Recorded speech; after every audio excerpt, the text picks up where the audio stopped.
I'm wondering, like, I do have to do a few little things. Should I bring my laptop? We can, like, hang somewhere?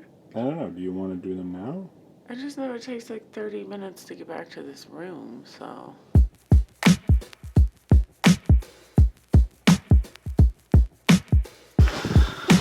We are at the Grove Hotel, also known as the Hotel of Halls.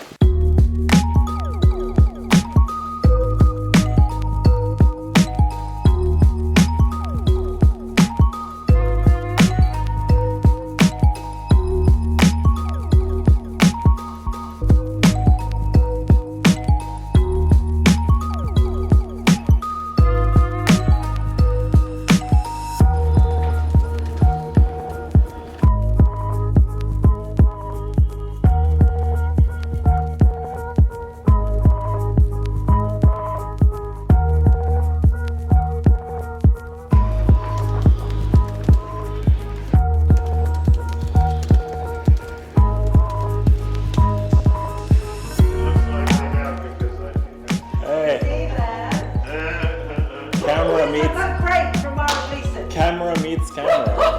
Bless you, I know. Oh, you're at tables have turned now.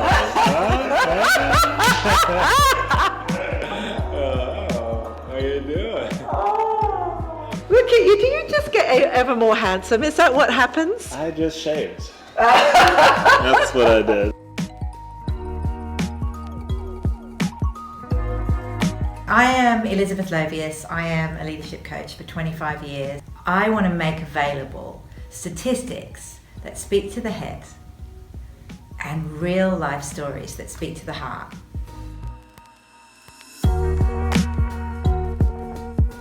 Basically, it's a way of helping human beings see that we're creating the world from our minds out, from the inside out. And to me, that can be really simply understood as a direction. It just helps point people to the true direction or the true source of our experience as internally generated, not externally generated. And that has so many profound applications for humanity and what we're trying to create in the world, what we have created in the world. Our feelings are actually a really informative guide to what's going on in here, not out there, is huge for humanity. For me, it would stop me from sending that email. For other people, it would stop them from shooting that gun. And for other people, it would be to stop them from going to war with that country.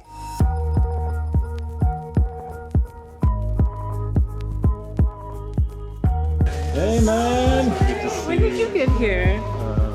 Today. Or yesterday I came in 11. Hey man. Come give me a hug, man. Stop, don't.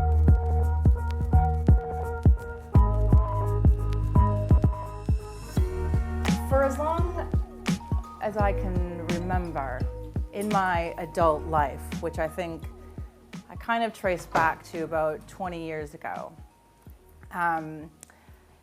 I've been interested in ending war, ending conflict. And as far as I can tell, this kind of calling or desire to do that came from the first encounter that I had with refugees.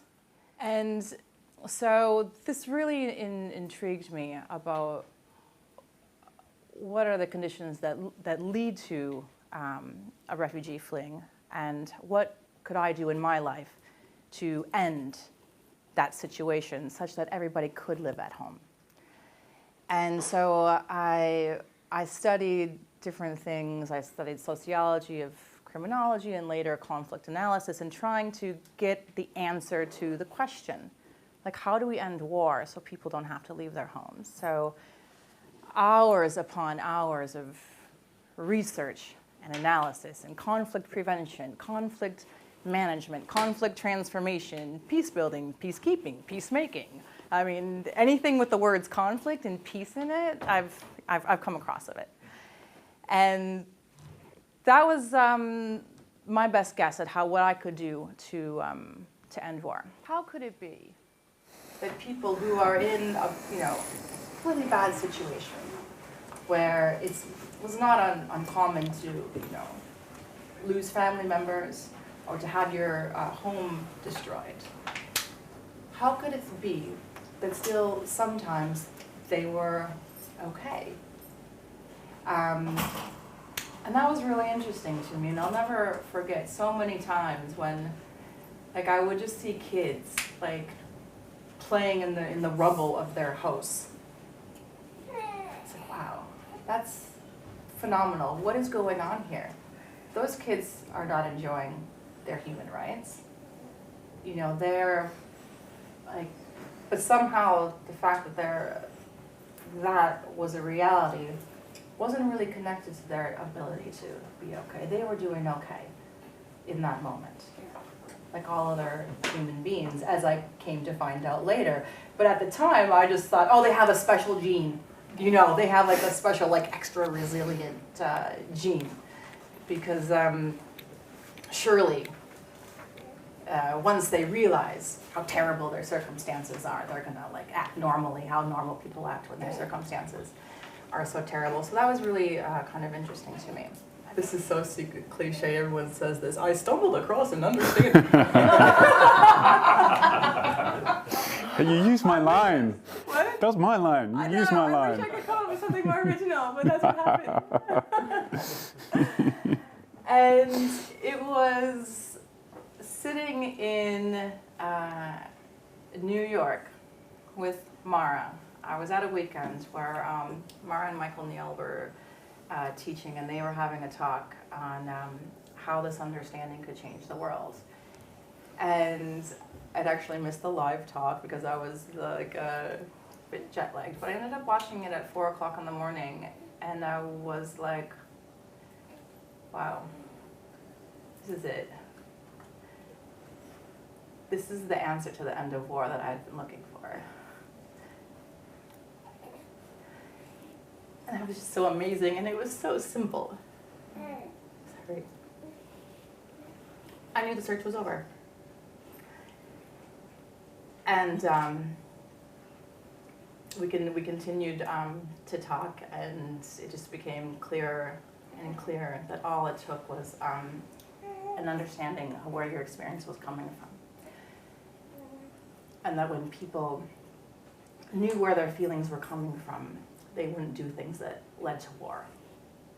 And then we wouldn't have refugees. And I mean, I was so relieved, but also so surprised, like, oh, can I have my money back from my conflict, master's class? Like, please, can I get a refund? I actually didn't need that. How could we get this out to as many children as possible in a simple way? And we kind of landed on the idea of an animation, a wordless animation, so that it can be seen by anyone in the world, and they can get it. No subtitles, no translation required. And that was about a year ago, and I can't even believe that now, the amazing things that have happened since then.